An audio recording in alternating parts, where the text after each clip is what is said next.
So hello everyone, welcome to the channel. और आज की इस एसक्यूएल प्रॉब्लम में हम लोग डिस्कस करने जा रहे हैं बहुत ही इंटरेस्टिंग कंसेप्ट जो कि है वेयर और हैविंग का। इस एग्जांपल में हम देखेंगे एक ही क्वेरी में वेयर और हैविंग को कैसे यूज कर सकते हैं, और इस वीडियो के बाद होपफुली आपका अगर कोई कंफ्यूजन है वेयर और हैविंग को लेके कि इनको कहाँ यूज करना है तो वो दूर हो जाने वाला है। तो आइए सबसे पहले टेबल को देखते हैं। हमारे पास है टेबल एक एम्प्लॉयज नाम की, जिसमें मेरे पास है ईयर, मंथ, एम्प्लॉय का नाम, उस ईयर के उस मंथ में एम्प्लॉय की सैलरी और साथ में जेंडर भी दिया हुआ है। हमारी प्रॉब्लम कुछ इस तरह से है: extract the name of female employees who earn more than 1.75 lakh salary in year 2021। Okay, 2021 में जिन भी फीमेल एम्प्लॉयज ने 1.75 लाख से ज्यादा सैलरी बैक की है वो एम्प्लॉयज का हमको नाम निकालना है। तो चलिए इसको स्टेप बाय स्टेप समझते हैं कि कैसे हम इसको अप्रोच कर सकते हैं। साथ ही समझेंगे वेयर और हैविंग कहाँ यूज किया जाता है और कहाँ नहीं यूज करना है। सारी चीजें समझेंगे, बट उसके पहले खुद से थोड़ा अप्रोच कर सकते हैं आप लोग। I would recommend pen and paper लेके खुद से भी एक बार इसको थोड़ा सा अप्रोच करके देखिए, इसकी क्वेरी डेवलप करने की कोशिश कीजिए, उसके बाद सॉल्यूशन पे जंप इन कीजिए। तो चलो इसको सॉल्व करते हैं। तो यार मेरे प्रॉब्लम में मुझे कुछ फिल्टर्स लगाने हैं। यहाँ कहा गया है कि फीमेल एम्प्लॉयज होनी चाहिए, और साथ में बोला गया है कि जिनने 1.75 लाख सैलरी 2021 में अर्न करी है। तो यार चलो मैं क्या करता हूँ, पहले तो मुझे सैलरी निकालनी है ईयर की, क्योंकि मैं ईयर की सैलरी निकालने के लिए 1.75 लाख अगर मुझे चेक करना है कि एक ईयर में किसने कमाया, तो पहले मुझे सारे एम्प्लॉयज की ईयरली सैलरी निकालनी होगी, क्योंकि यहाँ पे मुझे मेरी मंथली सैलरी दी है ना कि ईयरली सैलरी। तो मैं ईयरली सैलरी कैसे निकालूंगा? मैं सिंपली क्या करता हूँ, एम्प्लॉय नेम देता हूँ और सम ऑफ सैलरी ले लेता हूँ।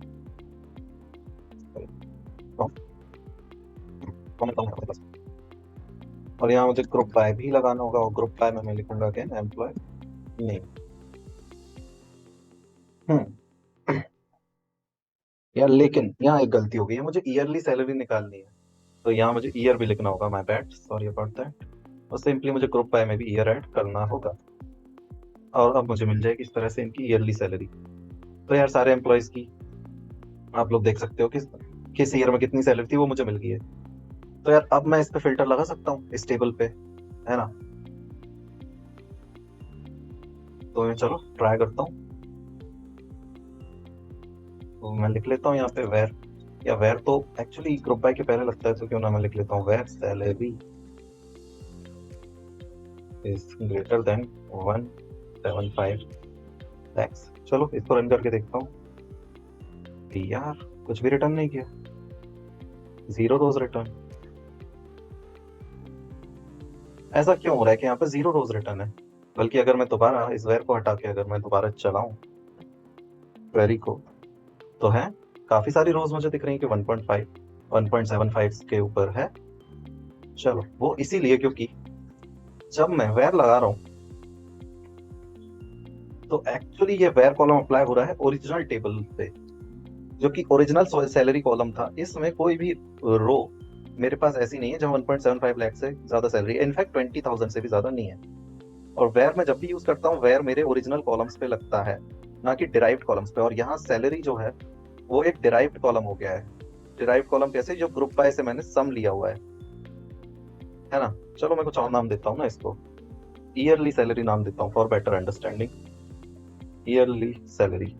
और अब मैं ये लगा के देता हूँ, अब भी जीरो रोज रिटर्न होगी, क्योंकि ऑफ कोर्स ये जो सैलरी पे फिल्टर लगा है, जब भी मैं वेयर का यूज कर रहा हूँ वो ओरिजिनल टेबल के फिल्टर्स पे लगता है। और अगर मैं ईयरली सैलरी पे ये फिल्टर लगाऊंगा जो कि डिराइव्ड कॉलम है, तो वेयर मुझे उसमें एरर देगा। As you can see I got an error here, unknown column yearly salary in where clause, क्योंकि मैं वेयर क्लॉज में कोई भी ऐसा कॉलम नहीं दे सकता हूँ जो कि मेरी ओरिजिनल टेबल में प्रेजेंट नहीं है। और यहाँ ईयरली सैलरी नाम का कोई कॉलम नहीं है, इसलिए मुझे यहाँ एरर मिल रहा है। तो एक्चुअली अगर मुझे ये फिल्टर लगाना है ना कि किसी की जिसकी ईयरली सैलरी 1.75 लाख से ज्यादा हो, तो ये मुझे हैविंग में लगाना होगा। मैं वेयर में ये काम नहीं कर सकता हूँ, क्योंकि where accepts only those columns which are present in original table. But यहाँ मैं लिख सकता हूँ हैविंग। और ये बात भी याद रखना कि हैविंग हमेशा हम ग्रुप बाय के जस्ट बाद लगाते हैं।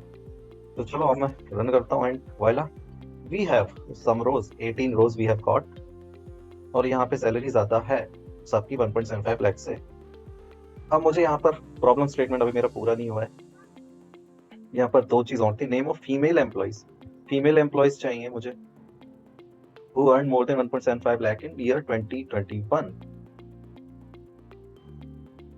तो यहाँ मुझे ये फिल्टर जो लगाने हैं, चूंकि ये कॉलम मेरे जो हैं फीमेल एम्प्लॉयज के लिए मुझे जेंडर पे फिल्टर लगाना होगा। मेरे पास जेंडर ओरिजिनल टेबल में है और साथ ही में मेरे पास ईयर का भी कॉलम है जो ओरिजिनल टेबल में है। तो चूंकि ये फिल्टर मुझे ओरिजिनल कॉलम पे लगाना है, मैं ये वेर में लगा सकता हूँ। तो मैं यहाँ वेर में ले लेता हूँ, वेर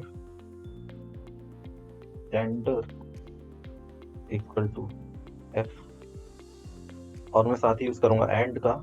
एक और मुझे लेना है year equal to 2021। Now let's run it.